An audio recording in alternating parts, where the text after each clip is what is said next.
Hey y'all, stick around and I'll show you how I made this here looky box hive.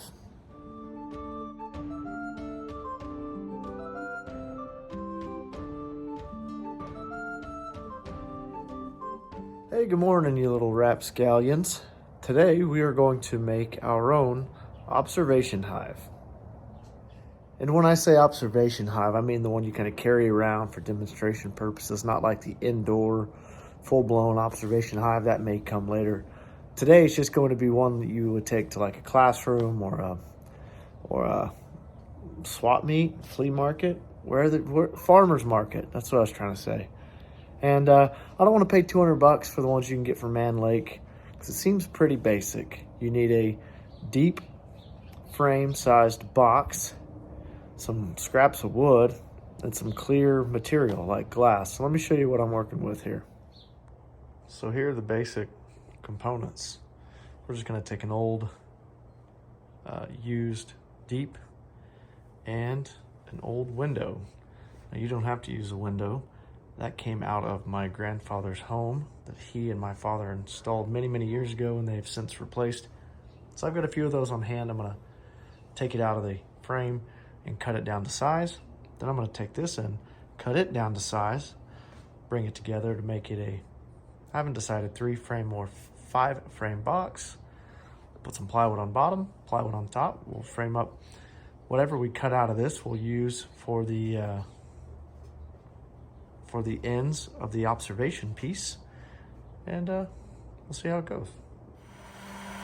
If you have an old single pane window like this, want to do something similar, one easy way to do this is use the heat gun to warm up the putty, and use a scraper blade to just pry it up.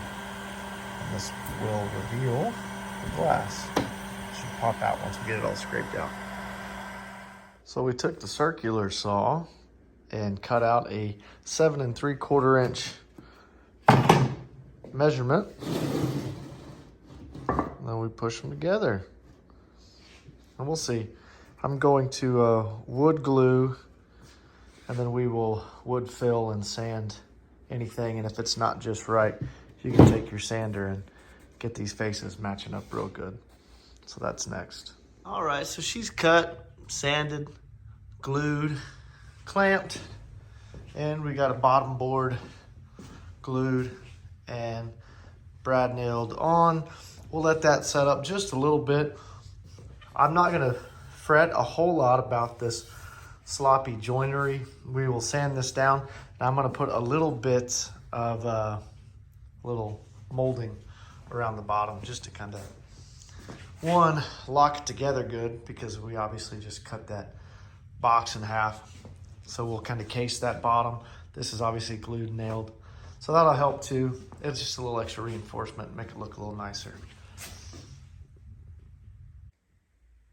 All right, while this old rascal's drying up, we are basically going to do the same thing. Create a base, and then another box, but 1 frame, and with the addition of windows. So I took a 1/2 inch piece of ply, it's not that size, and I cut a hole in it like so. We then cut the frames down to, or the hive body down to 1 frame thickness. And then I took this 1/4 inch piece of ply, which is the same thickness as my glass.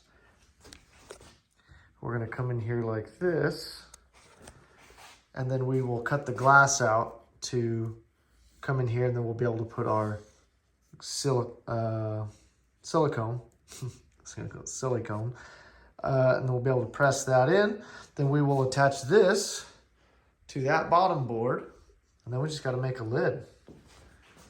I still gotta cut the glass. We'll see how that goes. All right, this is what the bottom of the top observation box looks like. Just a queen excluder cut down. If anybody's wondering how I cut these holes in the boards, you gotta do it for the bottom of the top box, the observation box, and you also have to do it for the window frames. And there's a few different ways you can do it. See, those will sit in here like this. You can either use a jigsaw, a router. What I did, if you have a sliding miter saw, excuse the mess. You can mark your lines, and you can actually cut 95% of it with the miter saw, which is really straight and square. All right, she's glued, well, nailed and wood puttied, filling some gaps and imperfections.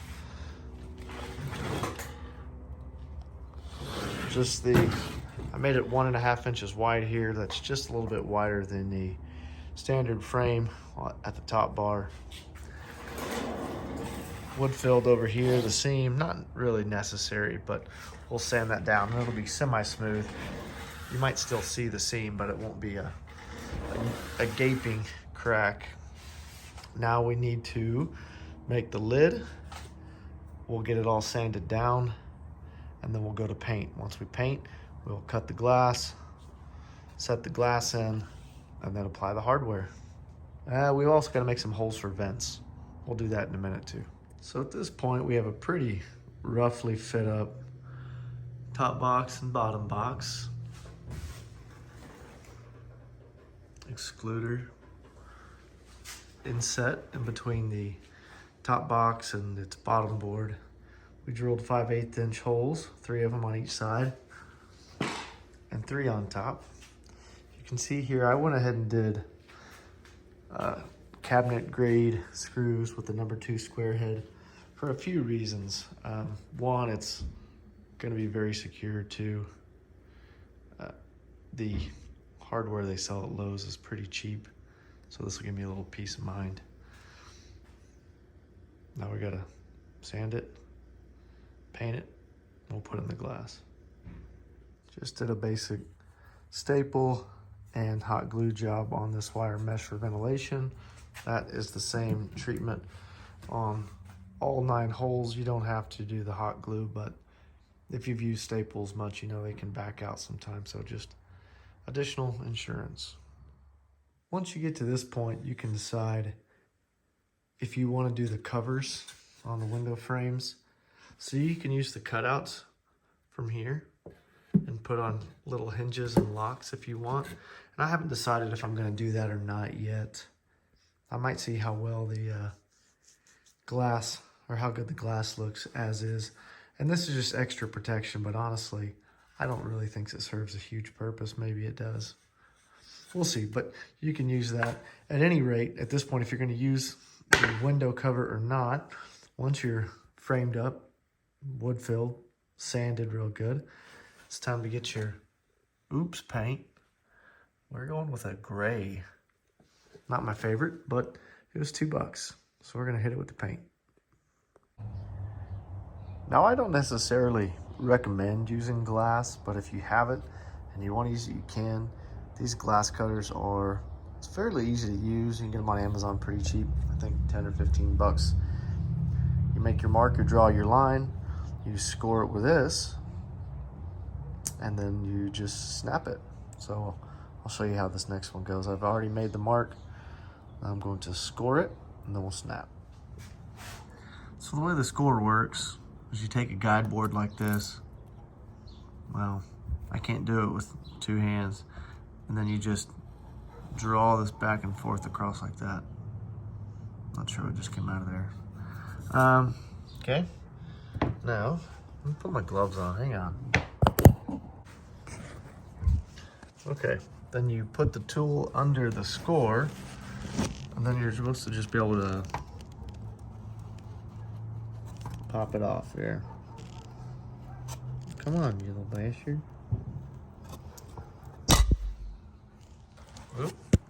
Oh yeah, look at that, see? That didn't freak me out or nothing. Well, I think I'm finally done with it. I skipped a few steps, but really all you missed was painting, adding on my crenellations, some hinges, some handles, and the viewing hatch here.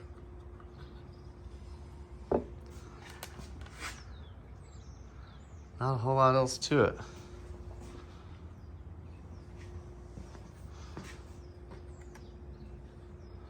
I need to clean up that silicone, but and then clean the glass. But other than that, it's pretty much ready.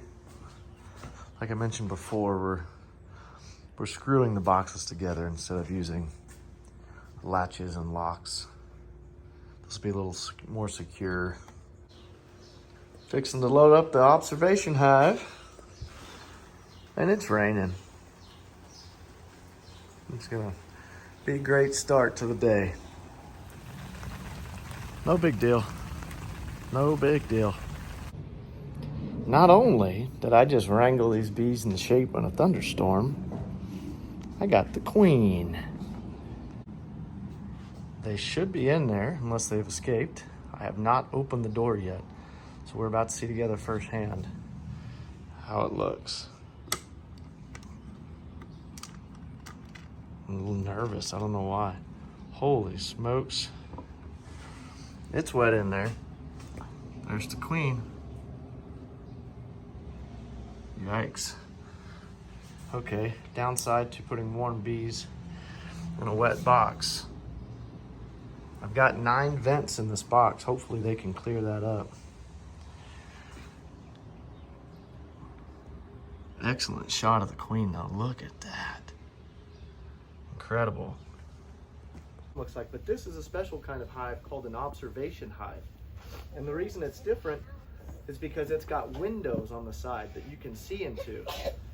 So I'm gonna open this door and you should see some live bees in there, hopefully. I did have to collect them in the rain, so we'll see what happens. It's plexiglass. It's behind glass. You guys have suits, don't you? No. You guys didn't bring your suits? No. I don't even have one. I don't know. Mine doesn't have one either. I have a blanket. Okay, well I'll open it real slow. That way you have time to run. No, do not run. Stay seated. I read one. We would never. It would never do something that would There. I'm excited. Whoa! And I can't see. Whoa! Oh, cool bumblebee. That's 100. So other than the unexpected rain, things worked pretty good with this today. I probably didn't mention, I meant to, I ended up getting away from the glass and going with a 1/4-inch piece of acrylic, just for peace of mind. That glass was really easy to break and I didn't want to take any risks. So I just used acrylic and I siliconed it in. I mentioned that you could use latches and locking hardware like little padlocks, which is what I bought originally, but man, I don't know. Those cheap locks are pretty chintzy and can break. The odds of these stainless steel screws coming out are very, very slim, and it should discourage tampering, I would think. Not very many people are going to have a number 2 square bit handy, so don't got to worry about kids fooling around with it. Padlocks tend to be tugged on. And that's pretty much it. One critique I would make, or one thing I would change if I could, I didn't make this quite wide enough. Like I wanted it to be tight so that the frame wouldn't swing. Well, I made it too tight and I really struggled. I didn't struggle, I barely was able to make it fit. And the bees were really close up against the plexiglass. So for presentation's sake, I would say it'd be better to give them just a little extra room. Give them about a 1/4 inch more than you think they actually need. But other than that, worked pretty well. The kids loved it. No bees got out, so that was good and surprising. These small ventilation holes seemed to work, and it was hot and humid in there when I got them in there, just from the rain and the temperature swings, but it all worked. So one final thing, I spent way more money building this after all than it would have been to just buy one from the store. And I've got all the tools I need to buy, but just like hardware, like these little goofy things and the hinges and the handles and I bought the latches and locks and then the plexiglass. I had to buy the paint. I didn't have the paint. Dude, that stuff adds up. I think unless you just have lots of spare pieces, probably just buy one. But you can't buy one that looks like a castle, so, you know, there's that.